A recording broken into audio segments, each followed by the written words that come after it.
Today is International Day for Biological Diversity, a day declared by the United Nations to recognize and learn and celebrate the rich diversity of life on Earth and advocate for actions that protect and sustain it for future generations. So naturally, I thought today would be the perfect day to talk about all the ways that Israel has been destroying Palestine's biodiversity, to remind you of why colonizers shouldn't exist and how they're a threat to the entirety of planet Earth. Here are 7 ways that Israel is destroying biological diversity in Palestine. This is, of course, in addition to Israel literally bombing the shit out of this planet. Number 1 is deforestation and land degradation. Israel has been building settlements, roads, and of course, the massive apartheid wall in occupied Palestine, which has destroyed forests and natural areas, harming plants and animals. Number 2 is water resources. Israel has complete control over water sources, which has greatly affected biodiversity. Israelis consistently overuse water, they pollute it, and they redirect rivers throughout Palestine, which has damaged aquatic life.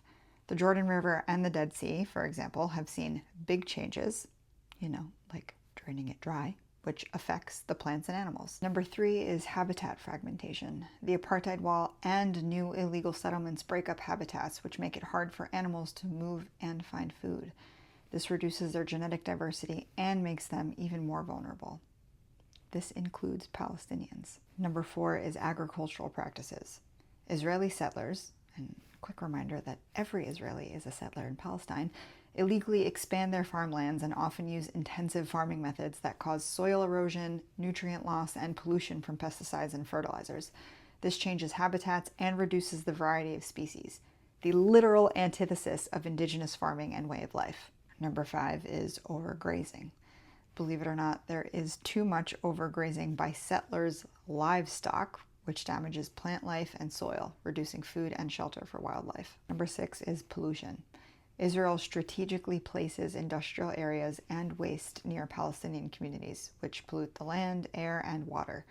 This pollution, of course, causes harm to wildlife and destroys their habitats. And finally, number 7, loss of endemic species.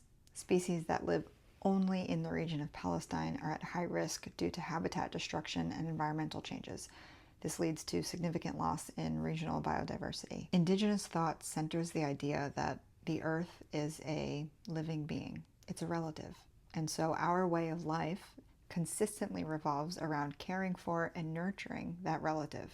If we do not recognize indigenous sovereignty to land, then these days don't matter. We can't leave colonization out of these conversations. Colonization is the root of these issues. It is the reason why we need International Day of Biological Diversity, because there has been so much life lost on this planet due to colonization. Every year, the UN has a theme for Biodiversity Day.